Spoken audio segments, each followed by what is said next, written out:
ഗൂഗിളിൽ അടിച്ചു നോക്കുകയാണെങ്കിൽ ഹയസ്റ്റ് ഡിഗ്രി ഇൻ അക്കൗണ്ടിങ് അടിച്ചു നോക്കുകയാണെങ്കിൽ ഫസ്റ്റ് നിങ്ങൾക്ക് വരുന്നത് CPA ആയിരിക്കും. CPA ഉണ്ടെങ്കിൽ നമുക്ക് വേറെ CA കോഴ്സസ് കിട്ടാം. ഇപ്പോൾ CPA ഓസ്ട്രേലിയ ആണെങ്കിലും കാനഡ ഒക്കെ ആണെങ്കിലും ഒരു എക്സാം ഒക്കെ എഴുതി കഴിഞ്ഞാൽ നമുക്ക് അവിടുത്തെ CPA കിട്ടും. ഇന്ത്യയിലാണെങ്കിൽ ഇത് പുതിയതായിട്ട് ഡെവലപ്പ് ചെയ്ത് വരുന്നതാണ്. So chances are more. ഫിനാൻസിൽ തന്നെ നമുക്ക് കുറെ കൺട്രോളർഷിപ്പ് ഉണ്ട്, ഇന്റർണൽ ഓഡിറ്റ് ഉണ്ട്, ഓഡിറ്റിംഗ് ഉണ്ട്, ടാക്സ് ഉണ്ട്, FP&A ഉണ്ട്, ARIP, ഇങ്ങനെ കുറെ ഇതുണ്ട്. ഫാറാണോ ഏറ്റവും ടഫ്, ഫ്രഗ് ആണോ ടഫ് എന്നൊക്കെ ചോദിക്കാറുണ്ട്. ആക്ച്വലി നമുക്ക് കൺസെപ്റ്റ് ക്ലാരിറ്റി ഉണ്ടെങ്കിൽ ഒരു സബ്ജക്റ്റ് ടഫ് അല്ല. ഇപ്പൊ സിമുലേഷൻ ആണ് നമ്മുടെ ഏറ്റവും വലിയ ഇന്ത്യൻസിനെ വെച്ചിട്ട് ഏറ്റവും വലിയ പ്രശ്നം.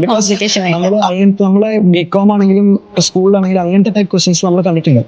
സിമുലേഷൻ ആണ് ഏറ്റവും വലിയ tough. Actually simulation is very easy. ഫ്രഷേഴ്സിനൊക്കെ എനിക്ക് തോന്നുന്നു ബാംഗ്ലൂർ അറൌണ്ട് 8 to 10 സ്റ്റാർട്ടിങ് കിട്ടും.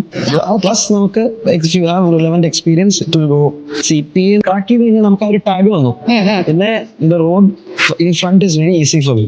I trust in Logic Santosh sir ആണെങ്കിലും എനിക്ക് I have so much trust in this management. നമ്മൾ BCom പഠിക്കുന്ന സമയത്ത് നമ്മൾ ഒരു ചെറിയൊരു ബിൽഡിംഗ് ആയിരുന്നു. അവർ ഇത്രയും വളർന്നു, ഇത്രയും പിള്ളേരായിട്ട് അസോസിയേറ്റഡ്, ഇത്രയും പിള്ളേരെ it's been a launching pad for a lot of students.